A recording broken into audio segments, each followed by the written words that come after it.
On va retrouver Juan José Dorado dans quelques instants. Dites-moi d'ailleurs s'il est là. Il est là, Juan José, notre correspondant espagnol. Juan José, hola, ¿qué tal?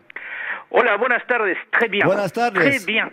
Hijo, muy bien. ¿Por qué? Muy bien. Parce qu'attendez, excusez-moi, mon cher Juan José, vous pouvez fanfaronner, mais Nadal, il est un peu français quand même. Il l'a dit, ils se sont chez lui à Paris, à Roland-Garros. Ah oui, mais ça c'est vrai, mais ça n'empêche qu'il reste espagnol. Lui, au Qu'est-ce moins, qu'on dit en Espagne? il a décidé de rester en Espagne, lui. Oui, ça c'est vrai, absolument. Alors, qu'est-ce qui se dit en Espagne, justement, avec cette victoire? Ah bah c'est la folie, elle était attendue entre guillemets, mais aujourd'hui pour l'Espagne c'est la fierté. Vous savez que Rafa Nadal est depuis très longtemps le meilleur sportif pour les Espagnols.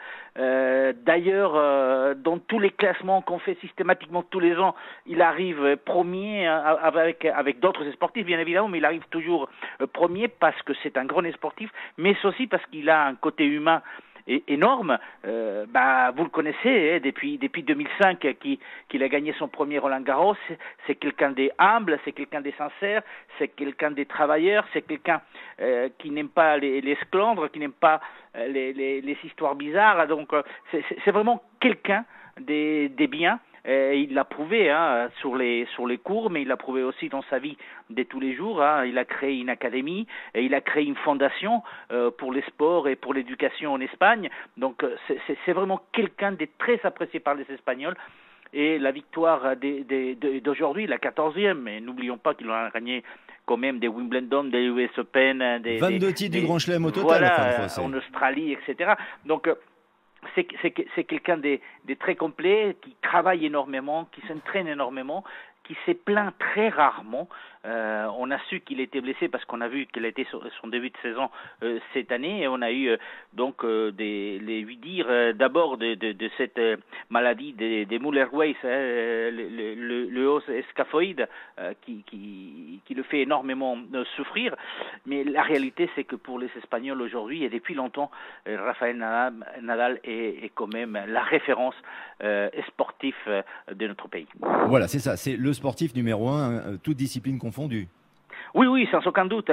Après, il y a d'autres sportifs qu'on aime beaucoup, mais qui arrivent en 12e et 3e place. Il y a Pau Gasol, le basketteur espagnol qui a fait une grosse partie de sa carrière aux États-Unis, en NBA, mais il y a aussi Fernando Alonso en Formule 1 qui court d'ailleurs pour une écurie française, alpine. Donc, mais eux, ils arrivent toujours un peu derrière Rafael Nadal. Et je vous disais qu'il a une fondation, mais vous savez, il y a quelques années, il y a eu des inondations très graves du côté de Majorque, de là où il vit. Et il a rien dit. Il a fait une donation qui était d'1 million d'euros justement pour la reconstruction et pour aider les familles qui avaient tout perdu lors des inondations. Il n'a pas du tout fait de la publicité de cette histoire. Et on a retrouvé quelques semaines après, en fait, des photos de lui avec les bottes et qui était en train de nettoyer les rues du village où il vit avec les gens des Majorques. Donc, il y a ce côté humain qui fait de lui beaucoup plus qu'un grand sportif. Il est humain, absolument, mais c'est une machine et parfois on se demande s'il n'est pas aussi un extraterrestre, en tout cas quand c'est sur le court. Merci infiniment, Juan José Dorado, à très vite sur l'antenne d'Europe 1 pour parler de l'actualité espagnole, bien sûr, gracias. Mais pas que. Gracias, muchas gracias, mi amigo, Juan José.